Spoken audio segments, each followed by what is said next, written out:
Good evening, students. So, next video is about network protocol.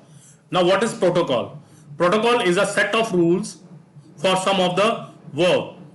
So, when we are working on networking, we have to follow some of the rules, and those rules which we follow are called network rules.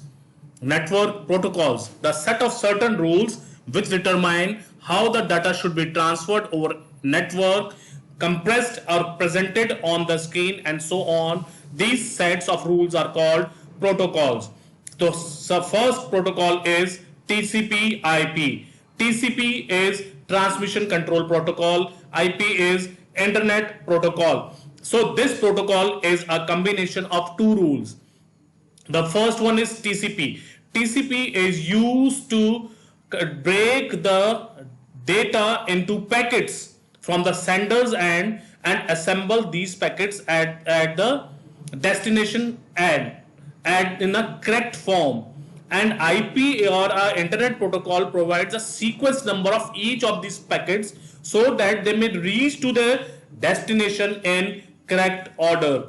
So I want to tell you, when you are working on a net, you find out that some of the text is coming fast than the images, sounds and graphics, because those packets are having less data, and when this data received at a receiver end, it is assembled by TCP, but as it was divided into packets, or we can say when it is broken into pieces which are called packets, it is again done by TCP. But these packets reach their destination in a correct order is done by a protocol that is called internet protocol, IP. The next one is HTTP, hypertext transfer protocol. It determines how programs exchange data over the internet.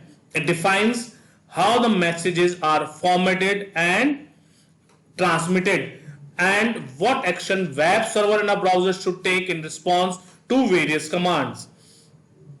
Let's understand it. A website usually contains some text, images and sometimes sound effects as well. As when you open such a website, you do not see the text or picture.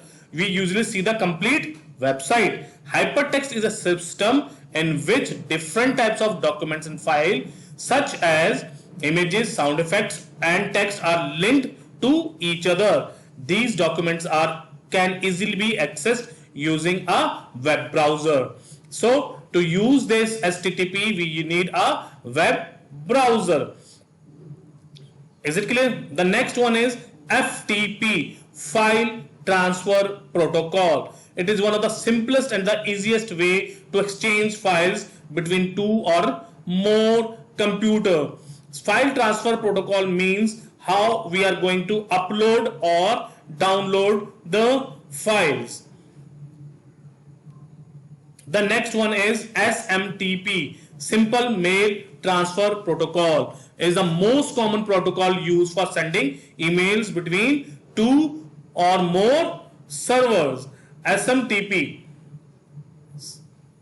simple mail transfer protocol. Is it clear?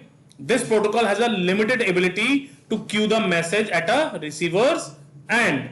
So with the advance of this is IMAP and POP, Internet Message Access Protocol and Post Office Protocol are the most popular internet standard protocol for retrieving emails.